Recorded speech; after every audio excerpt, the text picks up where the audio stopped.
Welcome to the next Planning Beats tutorial, and today we're going to talk about your payment and contract settings. These are really important because they drive a lot of the things in the system. You can override these at certain steps, but if you want to look at automating your business, this is even more key. So let's get straight into it.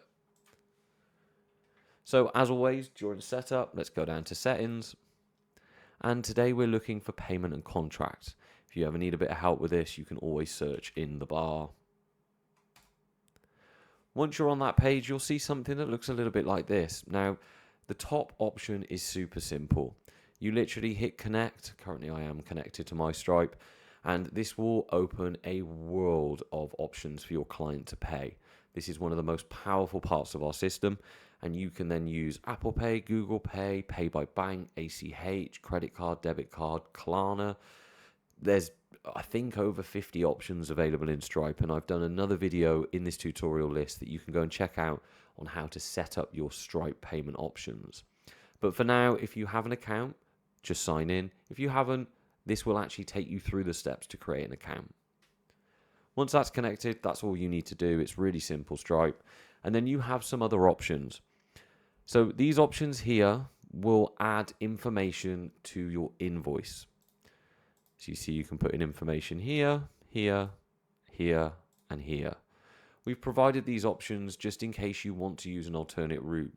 With the external payment link, you can link the pay button to go absolutely anywhere. Just bear in mind that by using these options, we cannot detect if a payment has been made. Therefore, we can't enforce the rule that a payment must be made before a booking is converted.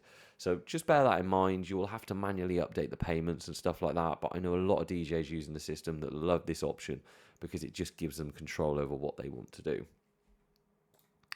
We disable those for now though, and we look a bit further down the page.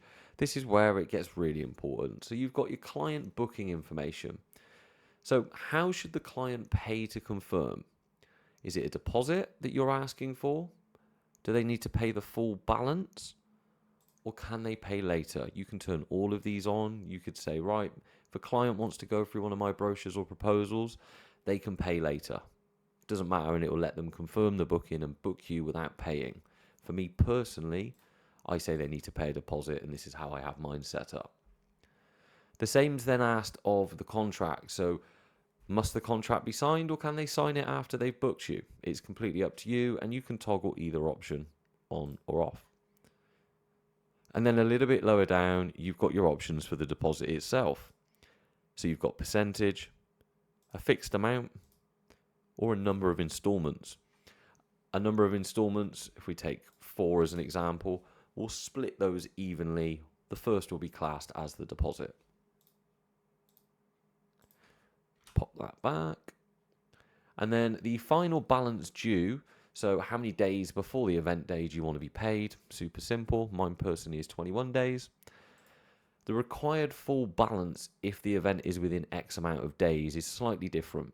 For many people, these will probably match, but I can say that if somebody books me within 30 days of the event date, I want them to ignore this up here, and it's just going to make them pay the full balance. So you have that control option there.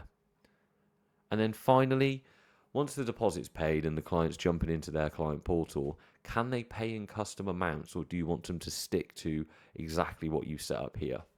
So if I allow partial payments, it means the client can log in at any point, tap in 50, 100, 200, whatever it might be, and pay it in chunks. It's completely up to you and can all be controlled here. All of these elements are individually controllable in a booking, and most of these elements are individually controllable when sending a proposal as well. So this will allow things like automations to pick the right information for you. So if you've got a web form that's coming in and then you've got an automation set up to send them something out, this is where it's going to get that information from. So make sure you've got this set how most of your business works. Another option is the venue agent booking. What this does is shows you exactly the same setup, but we have a feature in Planning Beats that allows you to work with a venue or agent. The way to think about this is if you are booked by a venue or a wedding planner, and the wedding planner or venue pay your bill, they pay the initial X amount of money to get you booked in, and then you have an end client, be it the bride, the groom, what that means is the invoice and contract will only go to the venue agent, and then all the planning can be done by the end client. Just keeps things really tidy, allows your venue agent to see all the bookings they've got with you, and keeps the financial and contract stuff separate. This is really cool. There's some other options that you can mess around with that I'll explain in later tutorials, where you can actually go in and enable the end client to be able to book extras, or you can say, actually, no, only the venue agent can. It's a super cool feature and lots more videos to come on that. But you can set up the contract and payment information separately. And this is quite common. If you're working in this way, it might be that the venue pays you 30 days after an event day, things like that. So you can manipulate these individually.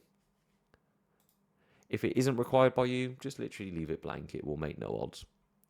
And then finally, the default invoice notes. So it's just the footer of your invoice.